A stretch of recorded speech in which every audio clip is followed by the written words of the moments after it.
Welcome, everyone. I'm Angelo Robles to Angelo Robles' Effective Family Office podcast, where I look to distill the best practices and best ideas of the world's most successful families and their family offices. I hope to provide thought-provoking opinions and feature amazing thought leaders to our listeners of the podcast with an eye towards the future of the family office. Today's podcast is Finding Solid Ground in a Shaky World. Qualities every leader needs in the new normal. Our special guest today is Joelle Jarvis. Joelle is an executive coach to some of the most powerful families, VC, and PE partners as she shares the strategies and insights from working through these unprecedented times. As the world has had a transition in ways we never could have imagined, and the concepts and structures and norms that we've taken for granted have been challenged. It's going to require a new level of thinking to access to different character traits, behaviors, and resources than any other time. Learn the secrets Joelle has been sharing with her current clients who collectively control over 50 billion. That's billion with the B, everyone, in assets. I want to give you a little bit of context about Joelle because I think it's very important to understand her background and where she's coming from, and it's very impressive. Joelle is the founder of Mindset Partnership, mindset coaching, and mindset reset programs specifically designed for exceptional leaders, many of whom are responsible for maintaining the integrity of significant investments, reassuring their investors, inspiring founders, and or managing a family office, as well as maintaining sanity, stability, and balance for their families. Joelle personally coaches partners in some of the world's top venture, capital, and private equity firms, founders, and other top-tier executives, family offices, and entrepreneurs. Joelle's experience includes exceptional life and executive coaching experience, but also a very strong intervention and multidisciplinary skills. Joelle was a master trainer and leadership faculty member for Tony Robbins for years and developed Tony's on-site coaching program. She is a certified NLP and hypnotherapy master trainer, has completed extensive landmark training, and has strong real-world credentials and business experience. She personally has delivered over 10,000 hours of one-on-one coaching to individuals around the world. Her prior experiences include executive-level sales and marketing roles at companies like Hilton Grand Vacations, David Sachs Productions, Chicken Soup for the Soul Companies, and most recently, Dibico Construction and Home Management, as well as other leadership and consultative positions spanning over 30 years, multiple countries, and across a wide range of industries. Joelle Jarvis, welcome to our show. Thank you, Angelo. It's so good to be here. I'm excited. Your background is amazing. So to give people a little bit of context, I've known Joelle for probably about a year and a half. I find that I exit my conversations with her just so much more knowledgeable and excited and thoughtful about moving forward. So I'm really excited for you to also feel that experience that we're going to have today in the podcast, and the wonderful opportunity I had to be on stage to interview Tony Robbins for multiple hours on the ocean front at Casa del Mar in Santa Monica was all the result of Joelle Jarvis and the depth of her relationship with the iconic Tony Robbins that goes back decades and decades as one of his earlier employees and still maintaining such a great relationship. Joelle, we have so much to really unpack, kind of an overused word in today's times, but I'm gonna use it anyway. So these are unprecedented times. What are some of the biggest challenges you're seeing people struggle with, and what are the biggest opportunities you're seeing as well? You know, it's interesting because one of the things that, so many of us are really challenged with right now across the board is a sense of a loss of freedom. we've never had a time in the history of the world where we've had so many crises at the same time. So first we have the trifecta, right? We had the health crisis, we had the economic crisis, and then we had the challenge with people being quarantined in their homes and the whole social crisis. Then, of course, we added to that all of the social and racial unrest and all of the equality and injustice protests and all the things that have been going on. So it's really an extraordinary time in our country. And as much as there are so many things to feel uncertain about and so many things to question, so many things that we're used to that are no longer there, it's also a time of tremendous freedom. So, one of the challenges I see with people, one of the biggest struggles is people are constantly fighting how to figure out how to get back to the way things used to be. And the biggest thing I try to encourage people to do is look at this as a big reset.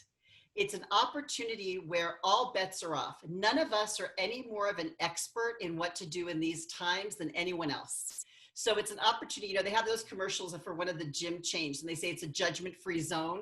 Right now is kind of a judgment-free zone. Nobody has the right answer. I mean, you can see it demonstrated everywhere. You can find an opinion to pretty much support anything that you're trying to prove right now. So one of the biggest things I tell people is you have a huge opportunity to create, to reinvent, to make changes. And it's really also a great time to really get real with yourself. Part of the great thing about being home for so many of us is we don't have all our normal distractions. We're not running around running errands, dropping off the kids, commuting to and from work, traveling, getting caught up in the things that are in front of us. And a lot of people are starting to really look at their life and they're going, is this fulfilling? Do I like my job? Am I happy in my environment? Am I sick of my house? Am I doing a good job with my kids? So people are really starting to examine things. The challenge is, what are you going to do with the things that you've discovered about yourself? How are you going to use this time to come out better? And how are you going to use this time to really change some of those things that you probably should have been changing or now are really clear that you want to change? Well, we've spoken in the past about kind of controlling the controllable in these times, where pretty much everything feels so unpredictable. How can people proactively deal with this? So first thing I always tell people, and I'm a great, believer in this, is the only thing in the world you have control over is yourself. And, we all struggle. We want to control and have influence over our family members and our businesses and our employees and the world. But the bottom line is the only thing we have absolute control over is how we handle what shows up, how we handle what's in front of us. The world is full of people that get spun out by a pebble. They'll get thrown into a tailspin. What do they do when there's a boulder? And in this case, what do we do when there's boulders everywhere? So the most important thing that people really need to focus on is their own resiliency.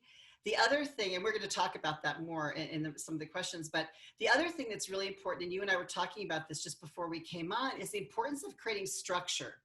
A lot of us are now at home, we're working at home, our kids are at home, our partners are at home, we're not going to the office. We have all this extra time because of the reasons I mentioned earlier, but the challenge is we haven't created a structure yet.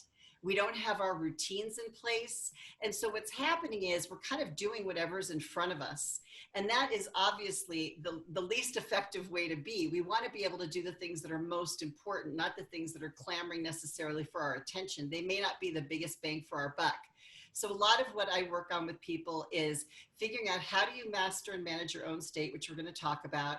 How do you create structure and boundaries in your own life? The other thing we're going to talk about is routines, the importance of routines and rituals. That is one of the most critical things. I know many of you probably heard the wonderful speech that a military general gave on the importance of making your bed. And, that was, obviously an example from his world, but there are so many routines and rituals that each of us can undertake to be stronger every day. We're going to talk about that. And one of the things I really love, two things is, people talk about how important it is to prepare and how important it is to be ready for things. And I'm sure many of you have even heard the explanation, how do you define luck? Luck is where preparation meets opportunity. And this is a time where we can really start preparing ourselves. We can become ready. We can become more agile. We can become stronger. We can become more nimble. We can become more connected. I love the story Tony used to always tell at the seminars where he would talk about Oscar de la Hoya being interviewed. And they would say to Oscar de la Hoya, how do you get ready for a fight? And Oscar La Hoya said, I don't, I'm always ready. And I think that there's a lot of wisdom in that we can all learn from right now. That's for sure. I'm going to bounce around a lot because I think it's important to do so on such a unique topic like today, and because that's me. Hopefully, it's endearing to some. There's going to be some people who are, they created a family office, they're running a family office, they're kind of a titan of the industry, and they're going to wonder, okay, I pressed the reset button, but I've been sharp enough to get where I am. Do I really need quote unquote a coach? And what I'm going to say is, oh, I don't know. People like Ray Dalio, who might be a little more successful than you, Tudor Jones, they've utilized someone like Tony Robbins for a number of years. I know Tiger Woods has a coach. Actually, I'm trying to get him on the show. LeBron James has coaches. So these are people they're not top 1%, they're top 1,000th of 1%. And they realize, I've actually had Ray Dalio say this, heard him say this at my event. We all have blind spots. We all have areas that we need an other set of eyes, and we have to have a beginner's mindset to realize that we don't always have the best answers, even to problems that we're coming up with. If you don't mind, if you could go into the importance of that, especially during today's times. Well, you really hit the nail on the head, Angela. A couple things are, one thing is, the thinking that got us to where we are isn't necessarily going to get us to the next level. And, part of the challenge is we all become very attached to the way that we do things and the way that we've become successful. Part of the challenge that many people are having in the current environment is the things they used to always do, they can't do. I had a conversation with one of my clients who's a partner in a Silicon venture capital firm, and we were talking about it. And he said, I'm really having a hard time because all the ways I used to go and find my deals aren't happening. And so instead of trying to figure out new ways to find a deal, he was trying to figure out, how can I make these other things happen again? And this is one of those times where there's no point in looking backwards. You've got to keep looking forwards. The challenge for most people is, we're like fish in water. One fish can't explain to another fish what they're in. They're just in it.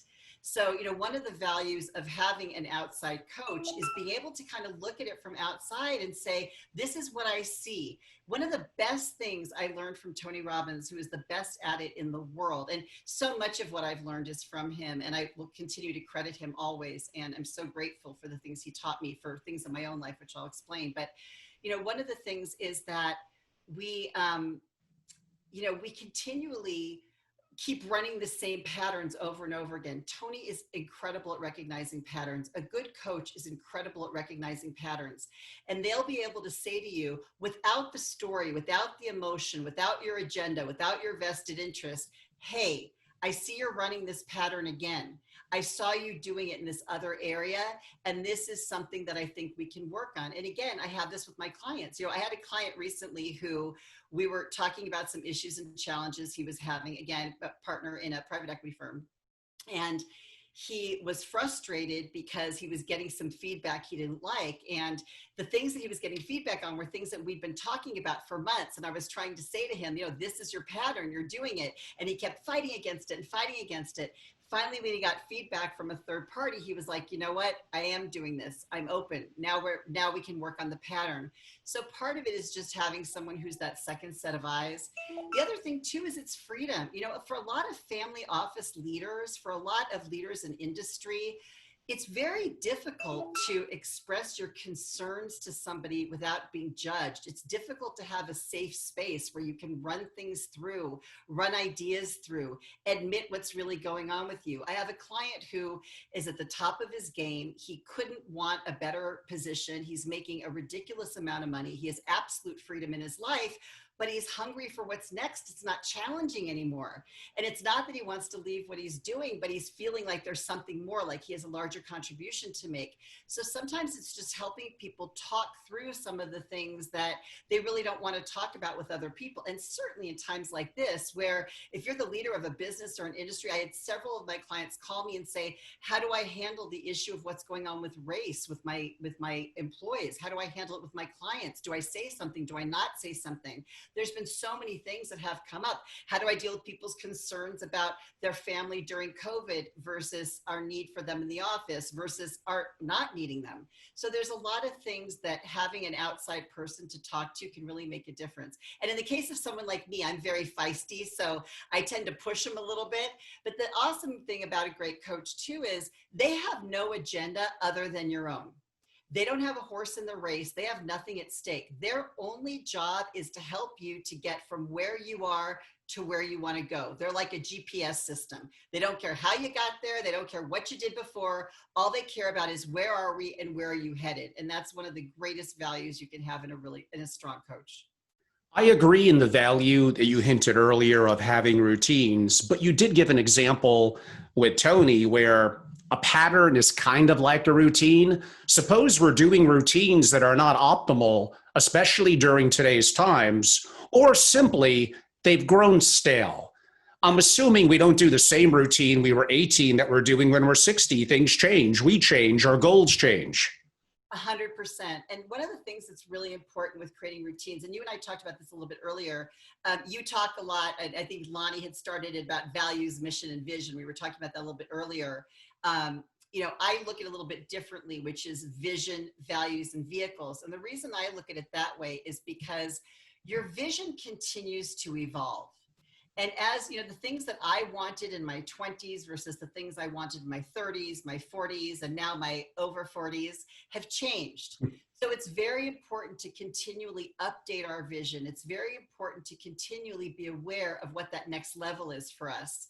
The reason I feel in my world that comes first is because once you're clear on the vision, you can say, okay, what are some of the values that I really need to incorporate into my life, into my criteria for investing, into the work that I'm doing that are really important to me, that are going to help me to create this vision.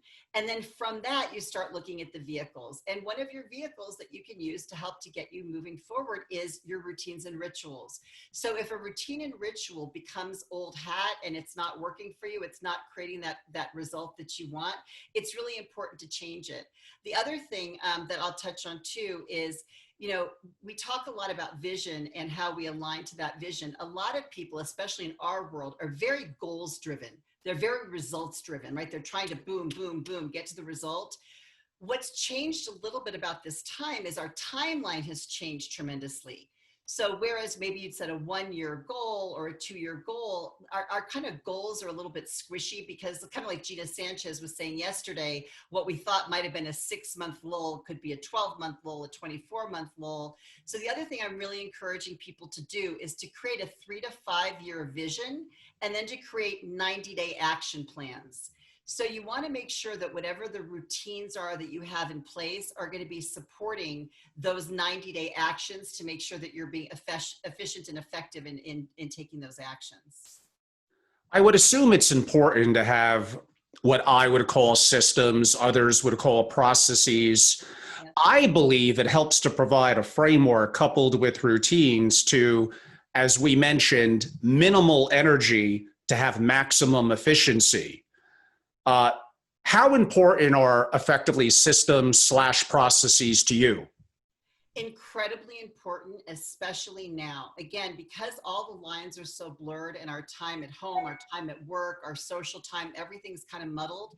A couple of things that I strongly recommend to everybody that I work with. One is, first of all, you've got to get clear on what your vision is. From that vision, you can look at it and go, okay, in order to get to that vision of the life I want to create, and again, being clear, your vision isn't your goals. Your vision is X amount of money. Your vision isn't owning this many houses. Your vision is having a life of financial abundance that's full with people that I love, who love me, that we're having extraordinary experiences. We're traveling the world. We're making differences. We're having impact. Like that's your bigger vision. And then you're going to look at what are some of the vehicles that I want to use to get there. And if you think about your vehicles as kind of like your categories of your life, right? So I've got my career, I've got my finances, I have my family, I have my relationships, I have my friends, I have my impact and my philanthropy, I have my investing. Those are kind of all the big chunks that make up my life. The first thing that's really important is to create a structure of what those chunks are. The second thing that I do, which, you and I have talked about this too, I am a huge fan of the Pomodoro system. And for any of you who are not familiar with Pomodoros are really a way to work in work blocks. I actually learned this. I took a great program years ago called the Life Hack Boot Camp, which I strongly recommend. And it was a really great way to figure out our brain works so much better when we can focus on certain things. And certainly as women, we pride ourselves in the ability to multitask. Multitasking is awesome and it's great for getting things done in real time. But when you want to have focused energy on something that's actually going to move the needle, being able to have focused time that's dedicated purely to that is critically important. So what Pomodoros are, they're literally blocks of time. They're either a 25-minute block with a 5-minute break, or a 50-minute block with a 10-minute break. And by break, I mean getting up, walking around, getting a drink of water, shaking it out, answering a phone call, something like that. But it's taking that time. So you've got the focus 25 or 50 minutes, and then you've got the break of 5 to 10 minutes. Why is this important? The important and the key to making this work is once you get clear on what your categories are, the way to move the needle forward, and which most of us don't do, we tend to do this in a few areas like work or dealing with our children, but we don't do it across our lives, is to make sure that we're doing focused work blocks in all the areas that matter to us on a weekly basis. And that is so critically important. And part of the challenge now too is, again, because of lack of boundaries, we're constantly getting emails, we're getting texts, we're getting Zoom things. This is what I tell people. Those things have got to be on the side. They've got to be either at a break, or you've got to set up Pomodoros or work block times for those things. If every time I got a notification for an email, I stop to see what it is. Every time I get a text, I check my phone to see who it is. I'm consistently diluting my ability to be effective, and I'm just going to end up taking more time. The interesting thing is my clients who are diligently using the Pomodoro system and challenging themselves to really stick with it are getting their work done. They're done with their work day. They're at dinner with their family at 5 o'clock. They're not up till all hours trying to get stuff done. They're done. They have balance in their life. So that whole system of creating a vision, figuring out what your categories are, and then figuring out what are the activities that you do to move the needle, and creating work blocks for those activities and sticking with those things is critically important right now. It's one of my unfortunately grave weaknesses. And the scary part is I know about Pomodoro. I know about Richard Koch's 80-20. I know about the Eisenhower box. I'm familiar with productivity principles, and within family offices actually help to integrate and teach them. But this is a little bit like what? Like the shoemaker's son. I'm not taking care of my own quote unquote shoes. That relates a little bit to me.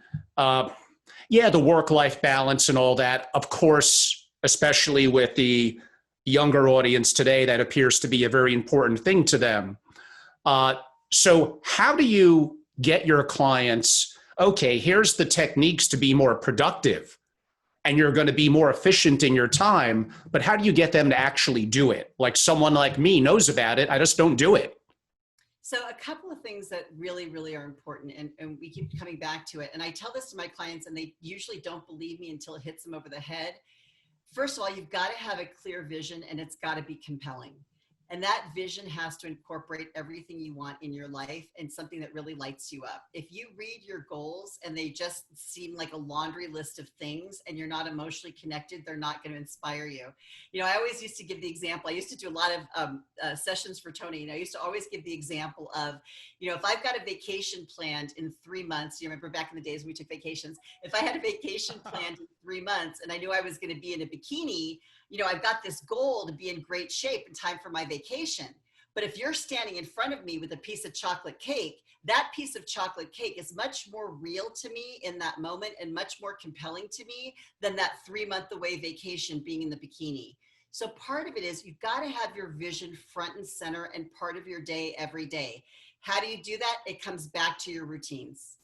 Every morning, I tell all of my clients, when you get up in the morning, you get connected to your vision, you get connected to the emotional qualities, the values that you want to be living that day that are going to empower you to move that vision. You want to feel the focus, the energy, the determination, the compassion, you know, whatever it is that you need to really own and to get yourself connected to really be powerful during that day.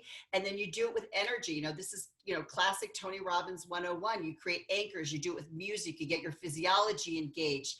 I tell all my clients, pick a song to use every morning, the same song. Why? That song becomes an anchor. Then anytime you need that extra boost of energy, that extra boost of focus, you have that available. It sounds so simple. And you're like, oh, I got these expensive coaches. That's what they're going to teach me to do, is to play music and focus on my vision. Yeah, that's a really big part of it. And I can't tell you how many of my clients I'll remind them every day. The days they do it, their day goes better. Think of it this way. If this is flat ground and every day you wake up in the morning, you start on flat ground, right? And then something happens that's not great in your day, all of a sudden you're below ground. If you start your day and you've got great rituals and routines and you're focused on your vision and you're doing the things that get your head right. My son always says, Mom, I got my routine and I'm going to get my head right.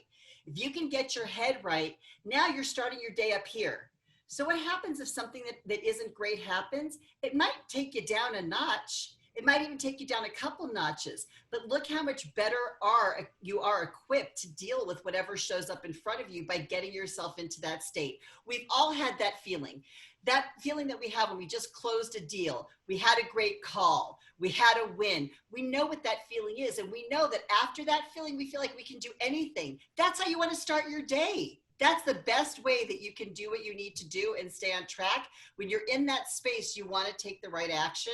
And then it's a matter of conditioning it in. You know, like somebody said the other day, you know, you can't go to the gym one time and be fit. You got to keep putting in the work. So some of the things that you're talking about, really anchoring in on vision, because that's so important to effectively discipline leading into routines and habits to get to that vision that you want to reach. And other in the yin yang aspect of that, and you know that we've covered this at events before, and it's another thing that I'm familiar with, but I don't practice the way I should. The importance of being mindful of meditation. If you could talk a little bit about how that plays into this as well. Well, you know, that is really important. And we talk a lot about, you know, this time being a reset, and meditation and mindfulness are also very important resets. And, you know, I've never been a great meditator. I'm not one of those people who I would like to be, who's been really into TM, but I've always been a very big visualizer. I've always been a person that was very into doing closed eye processes and guided meditations and those types of things. Again, it comes down to routines and it comes down to rituals. Our mind doesn't know the difference between what's real and what's imagined. That's why we see a movie, it's not happening to us, but we cry. That's why we feel the anxiety of a stressful TV show. If any of you watch Succession, I think my blood pressure went up during the show. But the importance of meditation, mindfulness, is slowing everything down. It's getting refocused and connected within. Again, remember the first thing I said is the only thing we have control over is ourselves.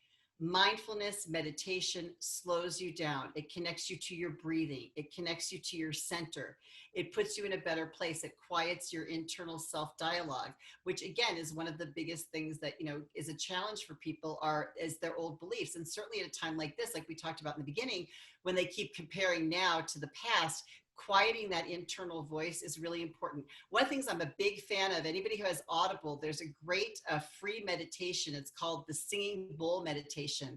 And it's wonderful because he just has you breathe in and out with the sounds. And the talking is enough to keep your internal dialogue at bay, but the sounds and the breathing connect you to your body. And it's a really wonderful process. So anybody has a challenge with meditation, I know Mike Packman did such a great job doing it for us a couple times.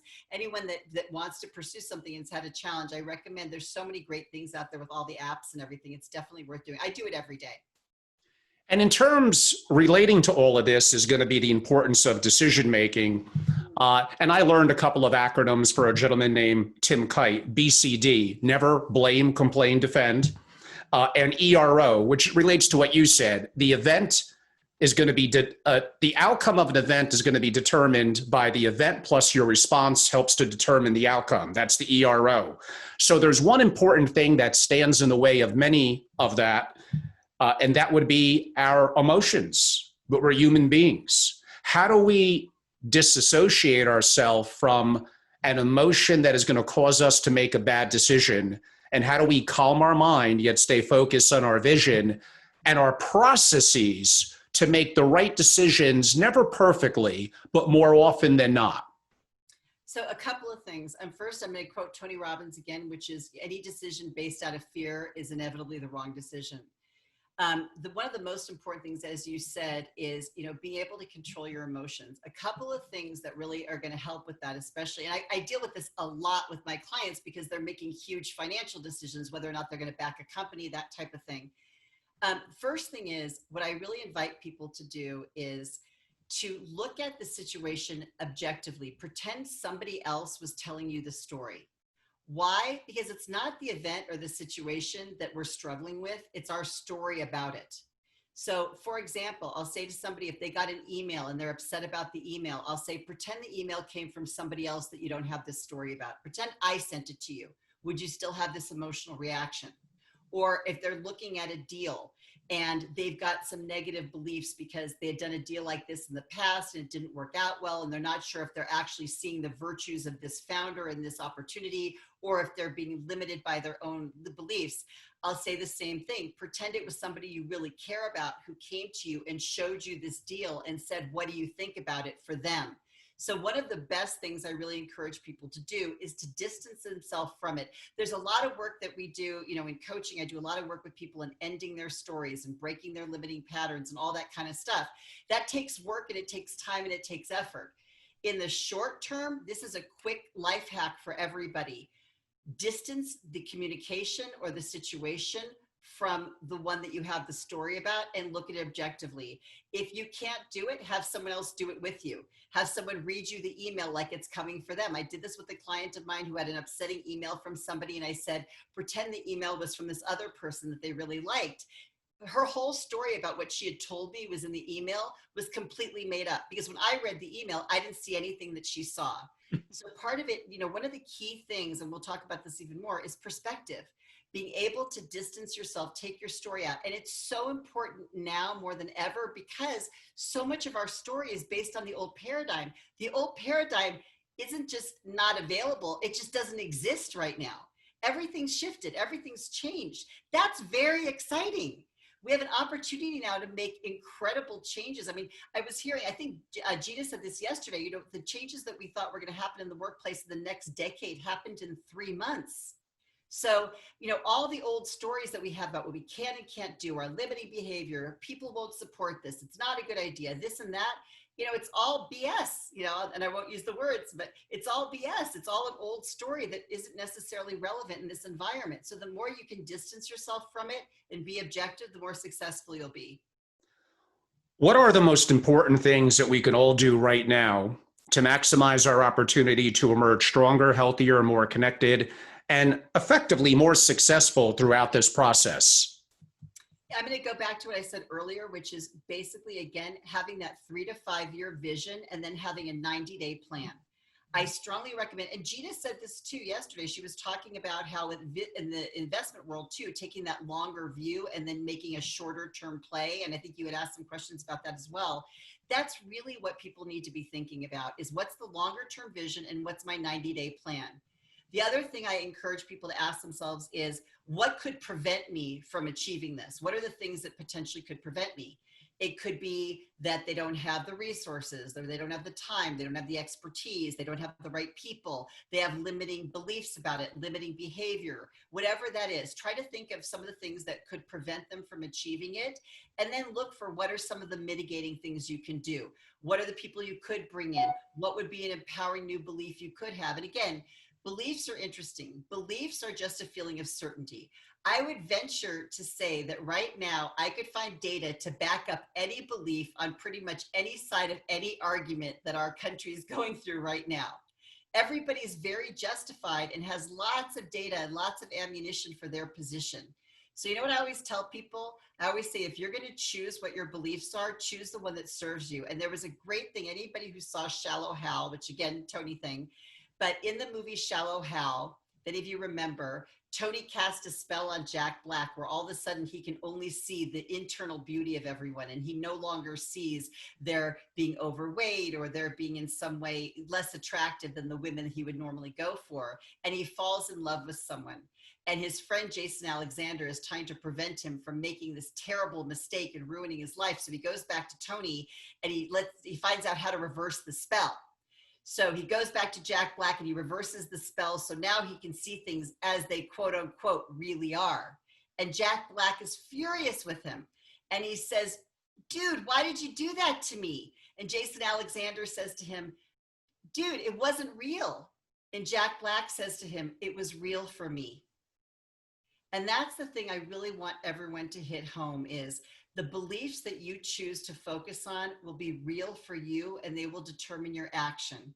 Look for the beliefs that serve you. Look for the evidence of the things that serve you and use those things to move you towards your goal. And then the other part is once you've got your vision, once you figured out what would prevent you from getting there and you've adopted some of the things that can get you there, the next thing is prioritize.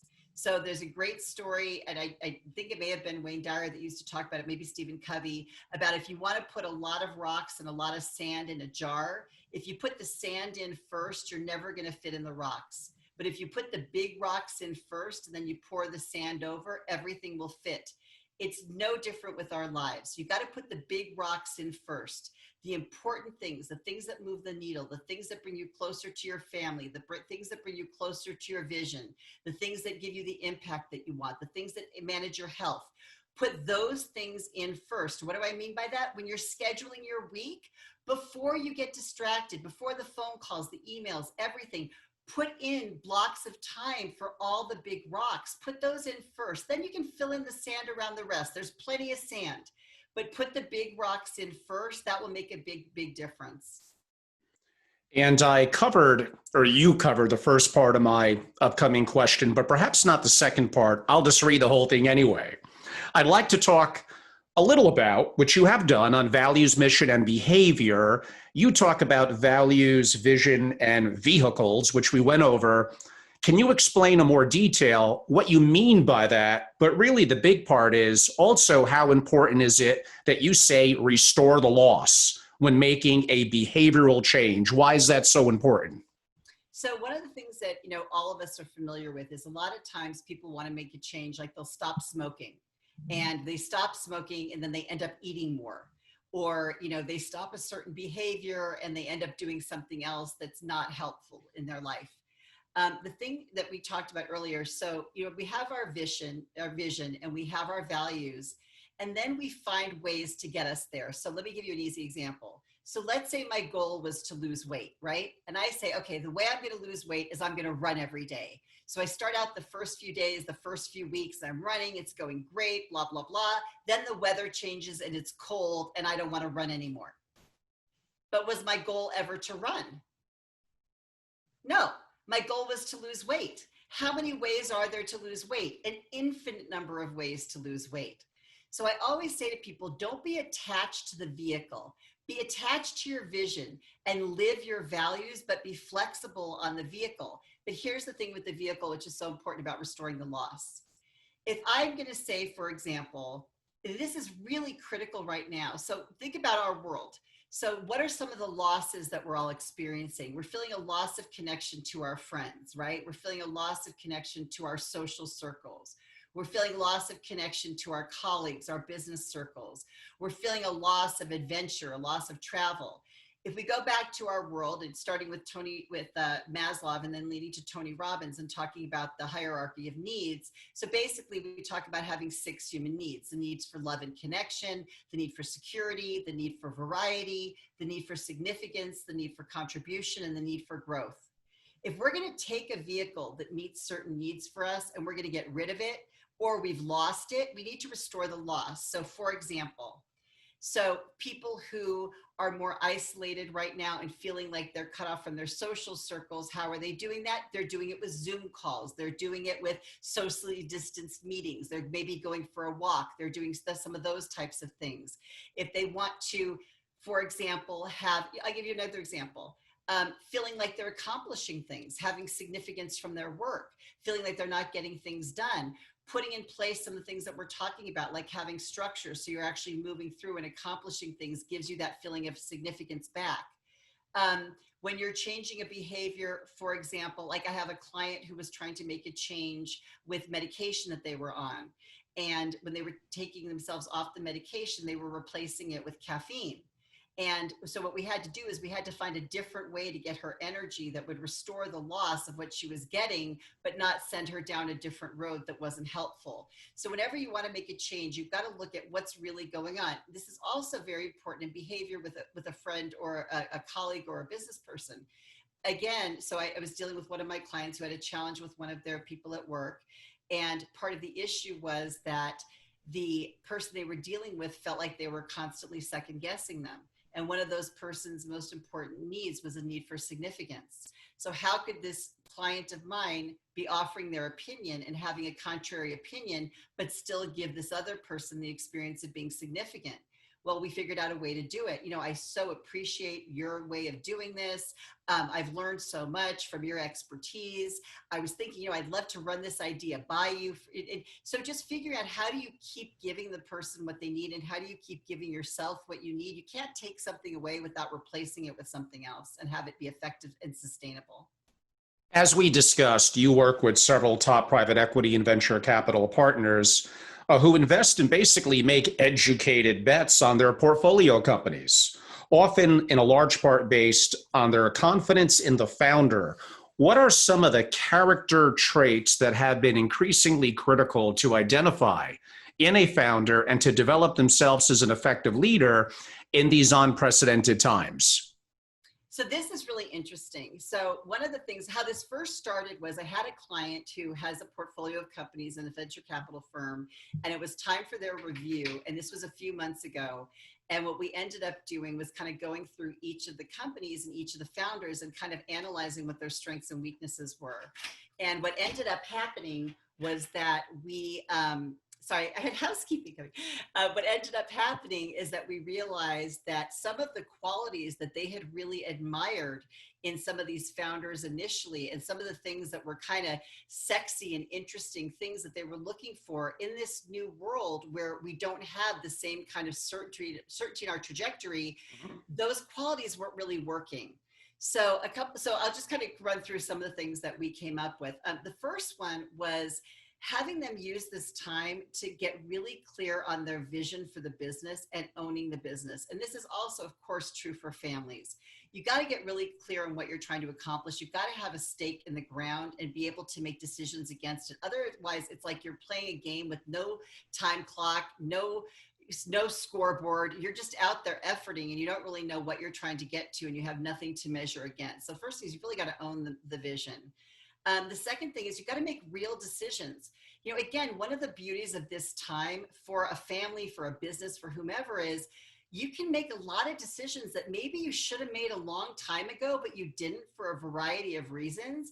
And now you can do it. Like I would say, blame it on the corona. That's my answer to everything. Blame it on the corona.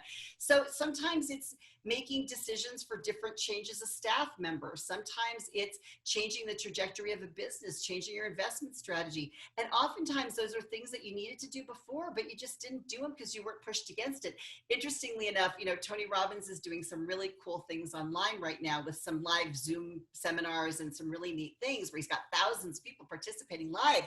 And I went on it and I was so blown away. I was like, oh my God, this is incredible. And I called and I told his son and I left a message that this is fantastic. In some ways, I like this even more than the live events. And his son said, yeah, we've been trying to get him to do this for years. So, part of it is this is an opportunity to make some of those changes and try those things. No one's going to judge you at this point. Like I said, no one has the right answer. So make those decisions. And again, we talked earlier about being objective about things. One of the things I also say to people to do right now is the same way I said, if you have an email that you need to put a different tone to, or you have a business offering or an investment you're looking at and you don't want to bring your old story to it, I advise the same thing when you look at your company. I would look at your goals for your company or your family office. I would look at the functions and the roles that need to be filled. I would put no names on them. And then I would figure out what needs to be done. And then I would go back into your reservoir of people and resources and put the right people in the right place. One of the biggest things that founders go through, and I know a lot of us are familiar with this either from working with them or investing in startups, is that they get very attached to the people that they started with. And in family offices, it's even harder because they're your family members. But sometimes you have the wrong person in the wrong job, and it's not their fault. They don't have the propensity for that job. So this is an opportunity to make those corrections. No one's going to blame you, but you got to look at it, whether it's your family office or your business, you've got to put the success of the whole ahead of the individual. Making decisions right now and being able to do that is really, really important. Another piece just to add on the leadership side, and Gina touched on this too yesterday, is optimism. If you don't believe that things are going to be better, if you don't believe that you can find the pearl, if you don't believe that you can do that, you won't. The people who believe that there are opportunities out there, the people who believe they're going to emerge better from this, the people who are making that effort and doing those actions are going to be the ones that benefit. The difference between the people who survive and the people who will thrive in this are the people who believe it's possible and they make that change. I don't want to go through all of this, but I do want to talk about two other pieces on the leadership side. One is, we talked earlier about being prepared, luck being the meaning of opportunity and preparation. One of the things I really want to encourage people to do at this time is something I call predictable surprises. You know that there's going to be things that aren't going the way you expect them to. You know that there's going to be people either in your family or in your company that don't perform to the level they need to be. You know that there's a possibility that we're going to be still limited in our travel and the things that we can do. You know that some of these things are going to happen. You know you may be stuck with your kids at home from homeschool. The more that you can proactively be prepared for these predictable surprises, there's going to be fluctuations in the market. Fortunately for a lot of the people I work with, there are predicting surprises all the time. So they've been very well hedged and they're really not suffering during this time the way that the people who were not preparing for predictable surprises were. And I don't just mean in their businesses, I mean in their family life as well.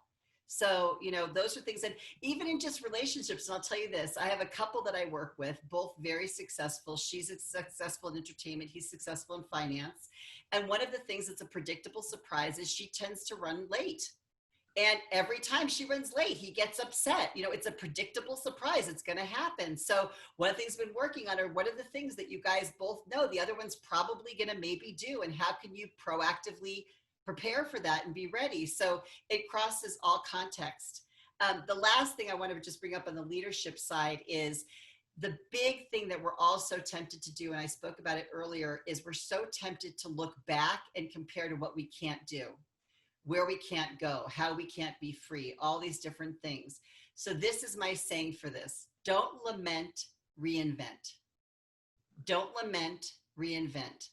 You've never gotten into your car and put on your GPS and had your GPS say, hey, where have you been? Where were you before now? What took you so long? It just doesn't happen. So there's no point in looking backwards and pining over what we can't do anymore. There's so many new opportunities. There's so many new ways of doing business. There's so many new ways to connect and have impact and make a difference. Don't lament, reinvent. You mentioned the story with Tony and Josh, his son, and others recommending, maybe we need to adapt. But until something came along like COVID, I understand it's hard for all of us to.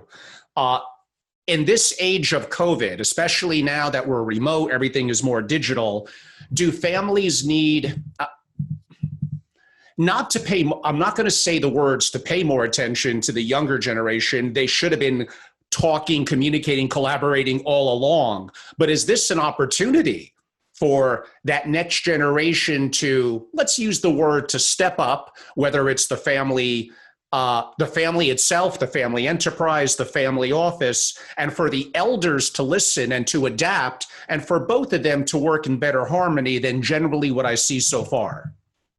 Absolutely. 100%. And this honestly could not be more relevant to any group more than the family office. And the reason that is because, and we've been seeing this all along, even just with these podcasts and Zoomcasts that we've been doing with FOA, which is everybody's been forced to adapt to technology in some meaningful way.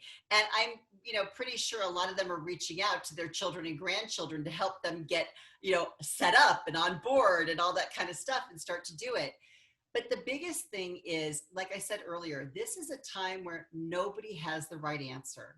And especially when you're looking at some of the older family offices, patriarchal families, matriarchal families that have been around for a long time and have been doing things the same way for a very long time, a lot of those models will not work the same way right now. And honestly, a lot of the issues, like what Dr. Lori was talking about the other day, of concerns about how the next generation is going to handle something or wanting to preserve tradition and some of those things, there's definitely a loosening up around that right now because you can't do some of those things. So they're having to find some new ways. What I would say to our older family members and, some of the great podcasts we've had on recently too, like the True Colors people and all of that, is take a moment to walk in the other person's shoes. Take a moment to look at the perspective through their eyes because they have a completely different sense of the world. I mean, we got to remember, and Angela, you refer to this often, my son, who's 21 years old, has no idea what it was ever like to be in a world that didn't have the internet or computers. No concept. A lot of the things that we fault the younger generation for not understanding or not appreciating, it's not because they're not grateful. It's not because they don't have a work ethic. It's not because of any of those things. It's because their model of the world is very different from ours. I'll give you an example in my own life. My boyfriend is from Finland, and he born and raised in Finland. And when he came over to the United States, he was mystified by racism. He was so confused because in his country, it's so homogeneous, it's not even something that's part of the awareness. And because survival level needs are met to such a high degree in Finland, everybody can get an education, everybody has healthcare. He didn't understand it. He didn't understand why the percentages of people in first class didn't match the percentages of people in each of our minority demographics. He couldn't get his head around that. He has no framework to put that in. And I know that's an extreme example, but for many of our older family members and those of us who are over 50 and moving upwards, these people in our younger generation have completely different models of the world than us. And quite frankly, like we said earlier, the thinking that got us where we are will not get us to the next level. What I really encourage families to do is to create a safe space to brainstorm and to talk and to just say no idea is a bad idea. Maybe you do it on a whiteboard the same way you would do it in a strategy planning session, but let people share their ideas. Let them say why they think it's a good idea. And remember, don't be attached to the vehicle, be attached to your vision. Your younger family member, that millennial that you thought was so lazy, may have the best vehicle that you never even thought of to get you to the ultimate vision that you have for your business, for your family office. I'm going to try to articulate a question and probably do a bad job of it, but I think you'll get the gist of it, applying specifically to a family office, because it's something that I see a lot. When I speak to people that have the potential to be a leader of a family office, generally, if they're coming into something newer, besides having the family completely buy in, they kind of want to start a little bit from ground zero because they could pick and choose people that are going to be aligned to a sense of values, of vision, and some of the things that you spoke about. But that's it's not a realistic scenario in most situations. Many top executives and SFOs come and go. How would you recommend to an SFO executive, and they may only get so many bites of the apple because there's relatively few of them, that has a potential to, this would be similar to saying, you're going to be the head coach of, football fans would understand this, the Cleveland Browns. And you're like, well, I'm getting an opportunity. There's only 32 NFL teams, but this is a team with a horrific culture going back decade after decade of not winning. Am I going to get my one chance and blow it because I don't know if we're going to have the right culture and resources? What would you recommend to an executive that may be in a position to take the position, has no control over the talent, whatever, 7, 8, 9, 10, 15 people that are there? Do they have an obligation I think they do. If they take that role to make the best of what they got, people probably have a lot more in them, just we haven't gotten it out of them. So what would you recommend? It took a long time for me to get to that. Hopefully my NFL analogy, sorry, Cleveland Brown fans, you appear to be getting better the last year or two. We'll see. But how could that relate what you're talking about to the single family office? Well, part of it is, there's the famous saying, seek first to understand before you seek to be understood. And, one of the things I always recommend with anybody coming into any new position or even trying to reconstruct or, reset an existing organization is you need to understand what drives your stakeholders. You need to understand what drives your players. The same thing that drives one person is not going to drive someone else. So the first thing I would understand is what is each person's personal vision for the family office, and what's their personal vision for themselves? How do they see themselves being involved in that family office? And I would go have that conversation with every people that you're, quote unquote, inheriting in this business. If you're stuck with everybody, what you have to do is figure out, again, what I said earlier, which is look at your structure, look at what you would do. If you were going to start from scratch right now, remember, like the GPS, from where you are to where you want to go, what would the vision be? What would the structure be? And then look at the people that you have and see how to put them into the right roles. Then if you've got people that are missing, that's a conversation. If you have people that don't fit into a role, that's a different conversation. Do you need to create some kind of structure that gives those people a place to participate, but they're not directly responsible? One of the biggest mistakes, just like with founders, they make the mistake. They will keep the people in the wrong spot and it will jeopardize the entire business. This happens all the time. I have a client who he's known he's needed to get rid of this woman. He's tried to work with her. He's tried to change it, but he felt so loyal to her and she'd been around from the beginning and he didn't want to upset her.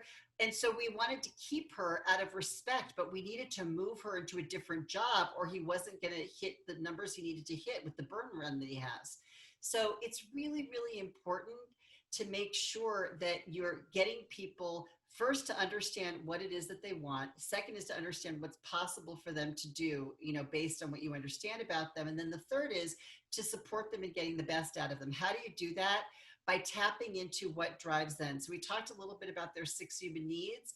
You understand when you're listening to somebody, if the person says, I just really want to be part of the team, I want to be involved, I want to be in part of everything that you're doing, I want to help, I want to whatever, that might be a person who's really about connection and contribution. If it's a person that digs their feet in, that seems to be the smartest person in the room all the time, and they want to know the right answer, and that person, what's really driving them might be significant. So part of it is giving them what they need, and then leading them along, keeping them informed. Remember, in the absence of communication, people will make up their own story and continue to enroll them in the vision, just like my chocolate cake story. People will keep going with what's in front of them. Keep reminding them where you're headed. Keep reminding them what the ultimate vision is. Stay on track. Make those decisions, even if they're hard.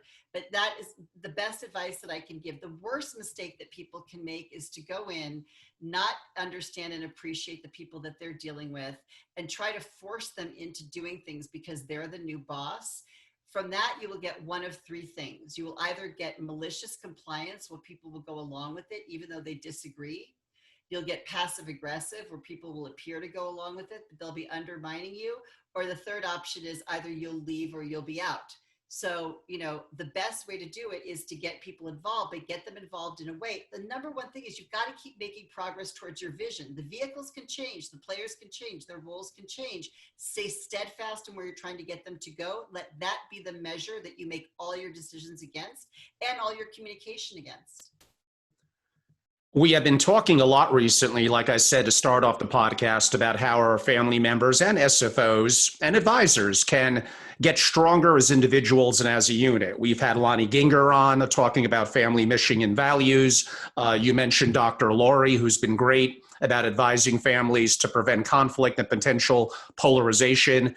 How can coaching, we hinted at it earlier because I wanted to bring it up early, but how can coaching positively impact families and their family offices? So first thing without question is better relationships and better communication. So, and the other thing I want to make very clear is families are still made up of individuals, just like companies are made up of individuals. The only way a family can get better is for individuals to individually take ownership of their own personal self-growth. But the great thing is that even if you have one or two people in a system that take ownership of that and they become proactive in creating the change, they can break the pattern. You know, it takes two people to fight. It takes two people to tango. It takes coal to stoke an engine. If one of those things stop, the person loses momentum. So, you know, I had a client who was consistently pushing back against the managing partner. So of course they were constantly fighting. When he stopped pushing back, the guy would start to fight. There was nothing to fight with, and it ended up dissipating, and now they're getting along better. So family relationships and communication is key. The other thing, which, you know, quite honestly, is not just necessary in our families and in our companies, but empathy. You know, it's probably the biggest thing in our country right now that people are talking about is empathy and compassion. And that is one of the things, if we can remember what it's like, you know, I have a person that I coach that's from ultra high net worth family, and they were having some issues with a brother and saying, oh, I can't believe he does this and he's this way and he does this and he does that and all that kind of stuff. And what we did is we took a moment to imagine what it would have been like to grow up as him in the father's shadow. We made up our own story about it, but we made up a story that allowed us to be empathetic around it and to have compassion. And so that's a really important thing. Breaking personal, family, and generational limiting patterns. So important. You know, why are all these problems between generations? Because limiting beliefs, limiting patterns. Or, you know, somebody said the other day on one of the calls, I think it was Jeremy, he said, you know, this person now, this child is 50 something years old, but the parent still sees them as them being 18 years old and doesn't, you know, trust them. We got to break some of those patterns down. Again, having a clear vision is really important individually and as a family. Better decision making, being able to be in a more resourceful state consistently to make better decisions.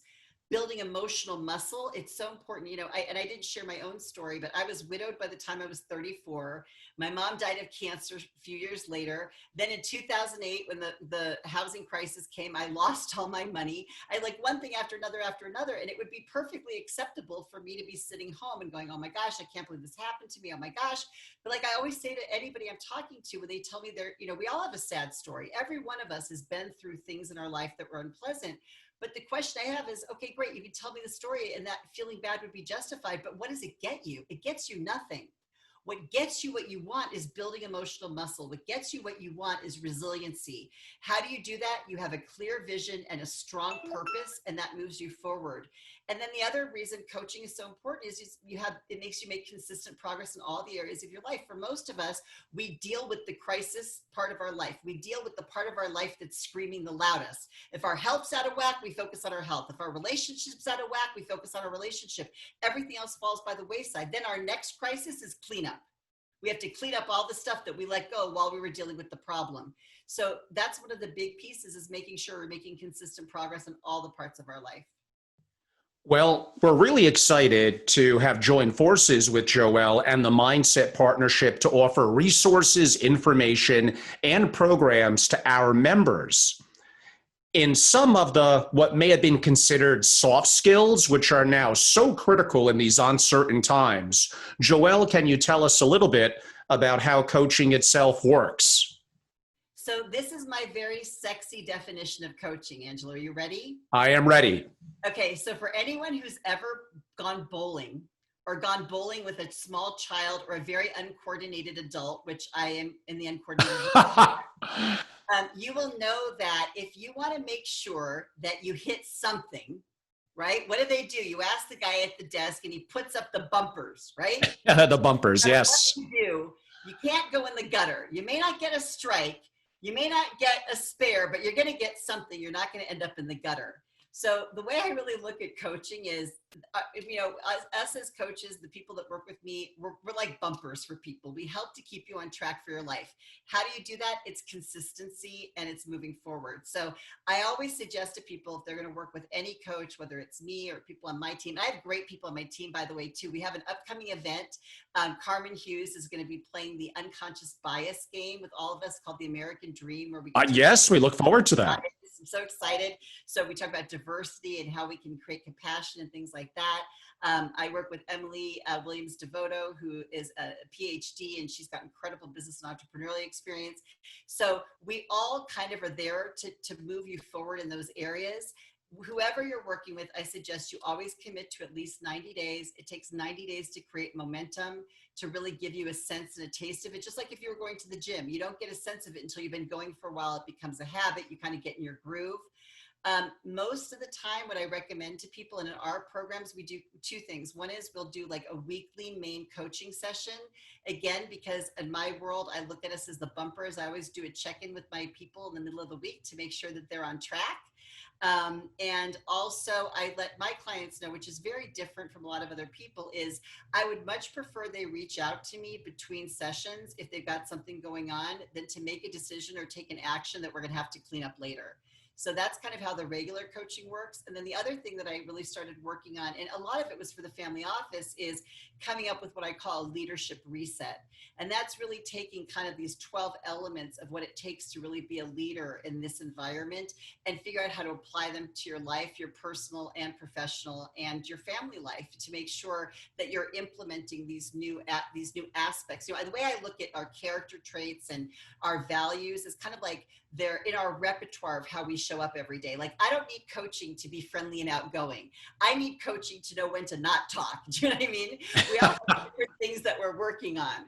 So, you know, we all have a repertoire of things that we use most often, but that repertoire that we use most often is probably not going to be the same that's going to get us to that next level. We may need to add discipline. We may need to add patience. We may need to add flexibility. We may need to add consistency. We may need to add focus. So a lot of what we're working on in the leadership portion is specifically taking those qualities and cross-contextualizing them into your life. And for those that would like to learn more, now, because of the alignment that we're having that I noted, my members could potentially reach out to me. There's going to be some favorable opportunities for them. I want them to get value in terms of being a member of Family Office Association. But again, on my podcast on Apple and Stitcher, you know, thousands of people, I hope tens of thousands, are going to hear this and may just randomly reach out to you. And I'm cool with that. Is there a website? How could they do that? Absolutely. So the website is mindsetpartnership.com. They can email me at Joelle, Joelle, at mindsetpartnership.com. And, you know, definitely reach out. You know, everybody that I work with on my team, our goal is to add value and to help people. That's what lights me up. You know, people say, why do you do it? Why are you so passionate? Because what drives me is when my client calls and says, oh my gosh, you know what, that was so helpful. My relationship with my boss is better. My relationship with my family is better. So, you know, definitely reach out, because that's what this is all about. And this is about creating community too. And one of the things I'm so grateful for with Family Office Association is that we have this community with all these great resources. So thank you so much for letting me be here. And thank you, Joelle. And I've been doing this a long, long time. I've met amazing people. I think what you do is so important in normal times, and times that we're going through now, it's like the most important, and you're great at it. So really, it's a great opportunity to align, to have you today as our special guest. And I'm sure people are going to reach out, because I'm a big believer, as they are, I am sure, especially once they get to know you and your great work and the work that you're doing. Everyone, I'm Angelo Robles. I'm the host of Angelo Robles' Effective Family Office podcast on Apple, Spotify, Stitcher, iHeart, and other platforms, and the founder and CEO at Family Office Association, a global membership organization dedicated to families of great wealth and success and their single family offices. We provide a significant amount of content, of thought leadership, of hosting events, a little bit on pause because of COVID, but online events, we've been, as many people know, Monday through Friday, most of the time, more active than I've ever been before, as opposed to my relationships perhaps seeing me or getting the value that we provide a couple of times a year. In theory, they're getting it hundreds of times a year now, while still getting a level of interaction with their peers, not just on our video Zoom calls and internal chat features, but our private network, our content, the master classes that I'm rolling out this summer, the alignment with Joelle's organization, which also is going to be of tremendous value to, quote unquote, the members of the Family Office Association. and you could inquire into membership at our website. You could learn more. Those of you that are live, our new site, I'm hoping, is ready next week. If you're watching this on YouTube or hearing it on a podcast, I'm 100% sure that the new one will be up then. My email is angelo@familyofficeassociation.com. That before mentioned YouTube, where some of our videos go, is simply Family Office, so it's Family Office channel.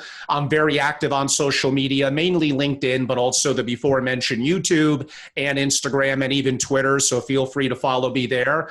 And on that note, I think it is time to say goodbye. Thank you to our live audience today. Thank you all that will watch this on YouTube or other video platforms. And of course, our podcasting audience as well from around the world. And a special guest, and certainly thank you to Joelle Jarvis. Joelle, thank you so much for your time today.